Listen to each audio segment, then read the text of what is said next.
ரெண்டாவது சமூகத்தில் அமைதி நிலவணும். அமைதி நிலவுனா இந்த குடிச்சிட்டு போய் பக்கத்து தெருவில் சண்டை போடுறது, இல்லை அவன் தெருவில் வந்து பைக் ஓட்டிகிட்டு போய் இடிக்கிறது, அங்கே அடிச்சிக்கிறது, வெட்டிக்கிறது, இந்த ஜல்லிக்கட்டில் பிரச்சனை பண்ணுறது, கோயில் திருவிழாவில் பிரச்சனை பண்ணுறது, ஆடல் பாடலில் பிரச்சனை பண்ணுறது, இல்லை சாயங்காலம் ஒன்றா உட்காந்து குடிக்கிற இடத்துல பிரச்சனை, இந்த மாதிரிலாம் பண்ணிகிட்டு இருந்தீங்க அப்படின்னா நீங்கள் யாரும் நிம்மதியாக இருக்க முடியாது.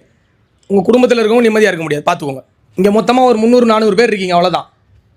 திருச்சி மாவட்டத்தோட தொகை பார்த்தீங்கன்னா ஜனத்தொகைன்னு பார்த்தீங்கன்னா 30 லட்சத்தை தொடுது.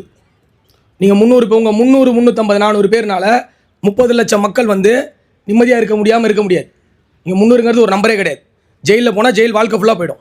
ஸோ திருந்தி ஒழுங்காக உழைச்சி ஒழுங்காக ஒரு நல்ல வேலைக்கு போய் கெட்ட பழக்கங்கள் இல்லாமல் கெட்டவர்களோட சேர்க்கை இல்லாமல் வாழ்ந்தீங்கன்னா அது உங்களுக்கு நல்லது, உங்கள் குடும்பத்துக்கு நல்லது.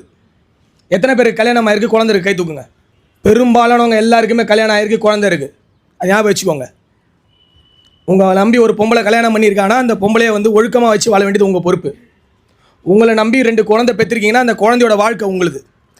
நீங்கள் ரவுடியாக பொறுக்கியாக உங்கள் வாழ்க்கையை இழந்தீங்கன்னா உங்கள் குழந்தையும் அவங்க வாழ்க்கையை இழக்க வேண்டியிருக்கும்.